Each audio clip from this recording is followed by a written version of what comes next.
일상의 분노를 다루는 분노의 참견. 오늘은 또 어떤 사연으로 여러분들께 인사를 드릴지 궁금하셨죠? 네. 저에게 사연이 하나 와 있습니다. 요즘에는요, 이렇게 왕따의 형태도 굉장히 다양해진 것 같아요. 그래서 SNS상의 왕따 관련된 내용인 것 같은데요. 여러분들도 한번 경험해 보신 적이 있는지 모르겠네요. 사연 읽어드리도록 하겠습니다. 초대받지 못한 단톡방. 입사한 지 만 2년이 된 30대 초반의 여성입니다. 대학 졸업 후 공무원 시험 준비로 몇 년을 보내고 포기한 후에 웹디자인 쪽으로 공부해서 자격증을 취득 후 취업을 했습니다. 첫 번째 직장에서 2년 정도 경력을 쌓고 실력을 인정받아 이직 후 지금의 직장에서는 연봉도 좀 높아지고 회사도 탄탄한 편이어서 비교적 만족스럽게 생활하고 있습니다.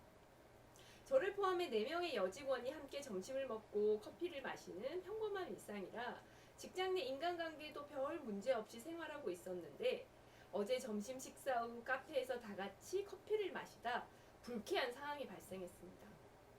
모두 같은 자리에 앉아 있지만 각자 핸드폰 보는 시간이라 그날도 별 생각 없이 조용히 폰을 하고 있는데 저를 제한 3명이 일시에 푹 하고 웃는 것이었어요. 혹시 주위에 웃긴 일이 생겼나 싶어 두리번거리고 있는데 나머지 3명은 고개도 들지 않고 열심히 톡톡톡톡 핸드폰을 두드리고 있었습니다. 순간 아, 단톡이구나 하는 생각이 머리를 쳤습니다. 이후로도 그들은 계속해서 말 한마디 없이 핸드폰만 했고 살짝 표정들을 살피니 웃음기 도는 표정이 사라지지 않았습니다. 모두 똑같이. 그 이후로 저는 마음이 힘들고 복잡해졌습니다. 가만히 생각해보니 탕비실에 무심코 들어가면 대화가 또 끊기거나 식당에서도 저에게는 메뉴를 물어보지 않고 정해졌다는 듯이 주문을 하거나 했던 일들이 하나씩 걸리기 시작하더라고요. 그들은 저보다 나이도 어리고 관심사도 많이 다른 편입니다. 그렇다고 해서 제가 나이를 내세워 위아래를 따지거나 불편하게 한 부분도 없는데 4명밖에 없는 여직원 단톡방에서 제외되었다는 것이 매우 불쾌하고 속상합니다. 이런 내용을 그들에게 솔직하게 얘기하고 함께 하자고 해야 할까요? 아니면 계속 모른 척 하고 있어야 할까요? 그 단톡방에서 저에 대한 안 좋은 이야기들도 오고 가지 않을까 하는 생각들도 들어 더 마음이 불편하고 괴롭습니다. 어떻게 하면 좋을까요? 어떻게 하면 좋을까요? 네. 어떻게 하면 좋을까요? 어떻게 말해요, 말아요? 저는 네. 네. 저는 말해야 될 것 같아요. 저라면 말하지 않을 것 같아요. 그럼 각자 의견들을 좀 내줘보세요. 저는 모르겠어요. 말할지 말아야 할지 모르겠습니다. 제 생각 같아서는 이분이 다른 직장에 다니다 이직을 하셔서 여기서 얼마 안 되셨잖아요. 그러면 어쨌든 간에 최하 2년은 여기 계셔야 할 텐데 앞으로 이 불편한 상황을 어떻게 더 버티겠어요? 저는 당연히 말을 해야 되고 사실 이분이 오해하는 것만큼 큰 갈등이 있을 거라고 생각하지는 않아요. 그래서는 말해야 된다고 생각합니다. 저는 좀 생각이 다른데요.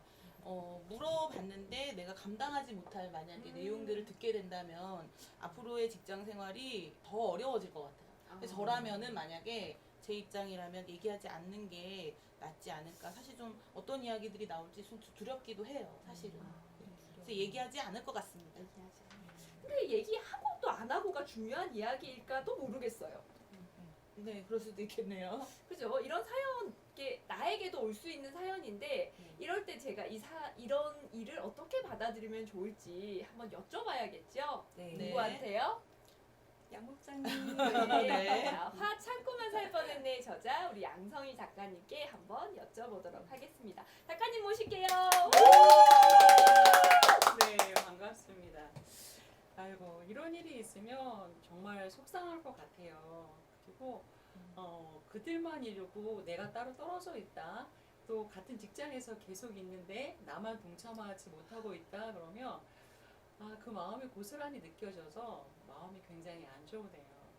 근데 여하튼 지금 마음이 불편하다고 하셨죠? 근데 네, 불편하면 안 되니까 같이 한번 조근조근 이야기를 나눠볼까요?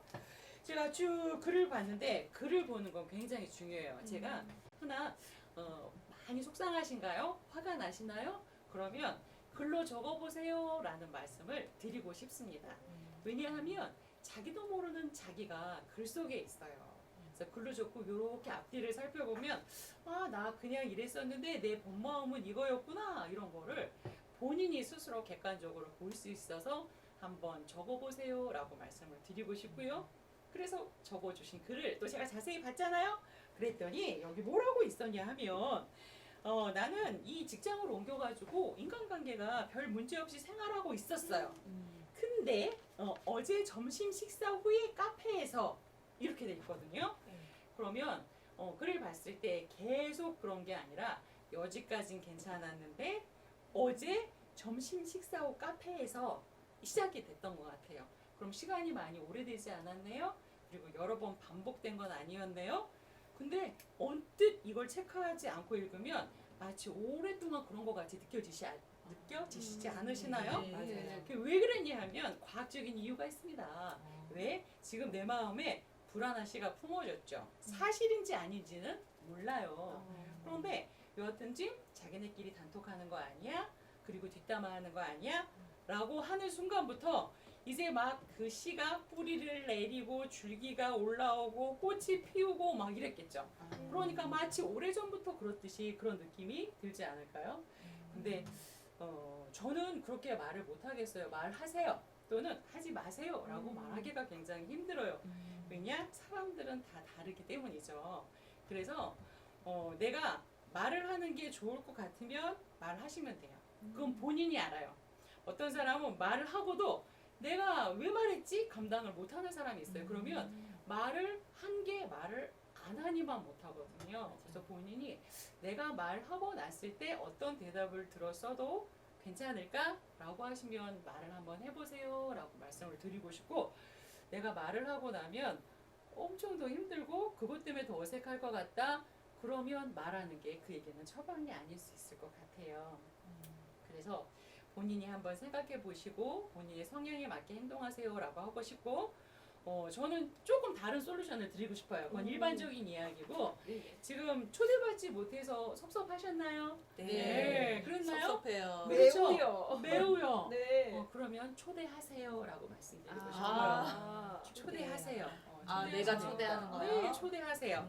그래서 저는 이 일에 대해서는 초대받지 못하는 자기를 돌아보지 마시고 내가 사람들을 초대하는 마음이 났을 때 이런 문제는 더 이상 나에게 문제가 되지 않을까라는 생각이 듭니다.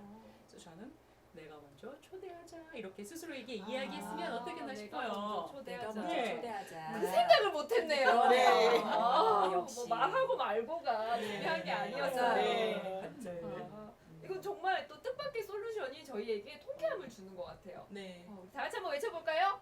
내가 먼저